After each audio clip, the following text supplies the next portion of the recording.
This past weekend we were at A Speedway for the Harvest Havoc race they had. It was basically the Madhouse style, twin 55-lap races. This is the first time I've been back to A Speedway since I tried to tear the place down in the super modified. So it was kind of mixed feelings. I was anxious to get back there to make a statement that it didn't bother me. That if you're a race car driver, if you're thinking about that kind of stuff, then you might as well stay at home. But we got there and we basically had the same setup as we had there last time when we won the race and sat on the pole. So we were pretty confident that we had a pretty good car. What we found out once the race got started is that we were a little bit too free, and I think that was to do with the weather. It was a little cooler this time than when we were there last time. But we went out and practiced on some tires that probably had 100 laps on them. The car was really good, it was really stable. We put a set of tires on to make what you call a qualifying run, and we were relatively fast. I mean, we were pretty fast, but you're always trying to get more, you're always wanting to go faster. But like I say in some of my other videos, we didn't throw everything at it to try to go as fast as we could, so we knew we'd left some on the table.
Qualifying rolled around. I think last time we were there, I sat on the pole with a 1460. This time my first lap was a 1460 and my second lap was a 1450. Jason qualified a 1452, so that put me and Jason on the front row, so that was nice.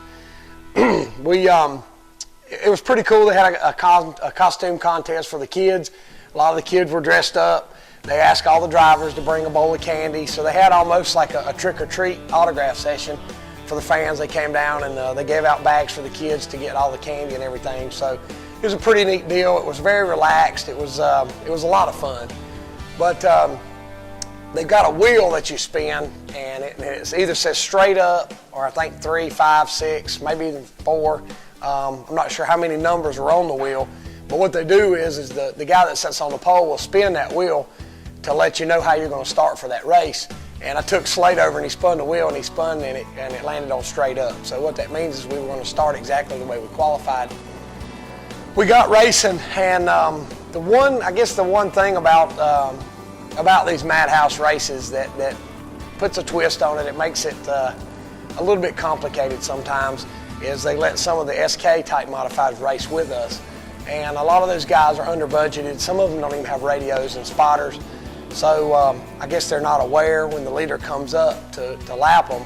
They're not aware that the leader's there until he's on top of them. I was leading the race. The 53 car was second.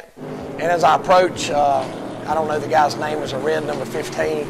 As I approach him, I start to go to the outside of him because you assume that lap cars are going to go to the bottom when you catch them. And as I start to go to the outside, I don't know if he looked in his mirror and saw the 53 down low. I don't know exactly what happened. And he jerked it to the right. And when he did, I had to check up, and that allowed the 53 car to get by me. I was faster than the 53 car. I was a little bit free getting in. And I guess it's in all kind of racing. When you're free getting in, your car will turn too early, and the car won't, what I like to say, sit down. It won't grab the racetrack with the rear tires, and that gives you a disadvantage coming off the corner. So we were a little bit free getting in, and like I was saying earlier, that I think the cooler weather made the racetrack a little bit more free, and we were exactly the way we were last time. So, like I said, we were too free, and that caused me to not be able to get off the corner like I needed to. You know, I could have drove in over my head and probably knocked the 53 car out of the way, but you know, that's just racing. You know, if it's not meant to be for you to win the race, you know, you're not going to win the race. But for the second race, I finished second. 53 car won, I finished second, and Jason finished third. For the second race, the 53 car spun the wheel and it landed on 6. So what that means is they invert the top 6. So that put me starting 5th on the inside. Danny Bond in the 659 was in front of me, and Mike Norman in the 12 started on the pole. What happened is when the race started, Danny Bond went to the inside of the 12 and I went to the inside of the 12, and that put us first and second. Somebody we ran a couple laps, and somebody was putting fluid down on the racetrack. So it's a race shop. Sorry for the background noise, but with the fluid on the racetrack, I started to make a dive on the 659, and my front end hit the fluid and pushed me up to the wall, and allowed the 53 to get under me. That happened coming off of turn 2, and then the caution came out. So they go back to the last completed green flag lap, which put me back in front of the 53. The tight races was the madhouse type races, so we had the cone. So after they got the track cleaned up, I went to the 659 went to the inside, and I went to the outside. And we went down in turn 1. I got in back behind the 659 again. We ran a couple laps, and I was able to get by Danny Bond and go on to win the race. I think we went from that caution to the end with no more caution flags. And we lapped everybody but Danny Bond and Jason, who finished third. So we did get our one victory. I've still yet, I don't want to sound greedy, but I've still yet to this day been able to win 2 races in the same day. Whether it be the twin races at Caraway, where we were knocked out of the first one with a flat tire and should have won, or back to the early days of Friendship, and even the double headers at Bowman Gray. I've had a win and a really good finish, but I've yet to win 2 in the same day. So that's definitely something that's on my bucket list.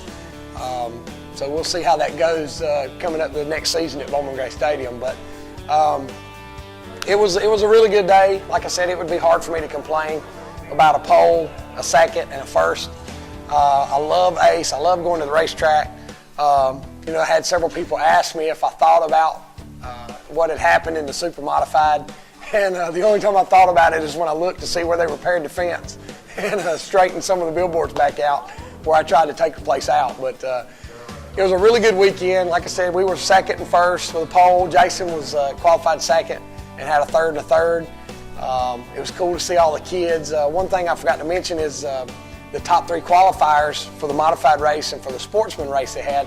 We actually had to be got to be judges for the costume contest. So Steven's son won for he was a sorcerer, so he won for his age group, which was pretty cool. Which I'm yet to see any. Supposed to get some kickback from his basket he won and some candy, but we'll worry about that later. But anyway, it was a great weekend.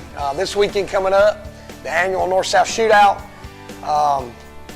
You know, I think from what we've learned at Caraway and where we are now with the car, we're looking for some good results. We're going to go down on Friday and practice and qualify, race on Saturday. You know, you should come out and see it. Last race of the year, come out, get your fix for that last modified race of the year, and they'll have an on-track autograph session. We'll have our souvenirs there, so it should be a really good time. So I hope you can come out and see us.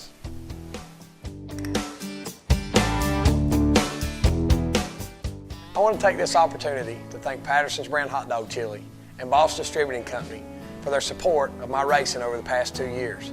Together, we were the back-to-back Bowman Gray champions 2010-2011. We're also back-to-back state champions for the North Carolina State Championship.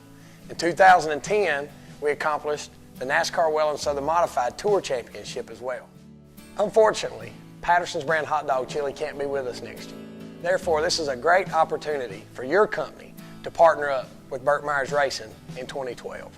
You can take advantage of great advertising exposure on Facebook, where I have over 20,000 fans. We have a great brand new website, not to mention the racetrack exposure ranging from Thompson, Connecticut, all the way to Florida. Bowman Gray, which is our home track, averages over 14,000 fans a week.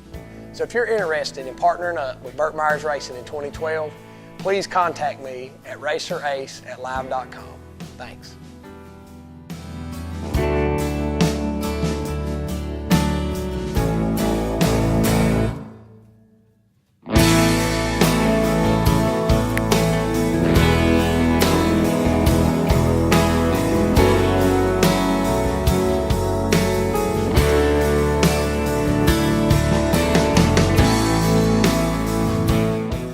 Did you see my man Slate though?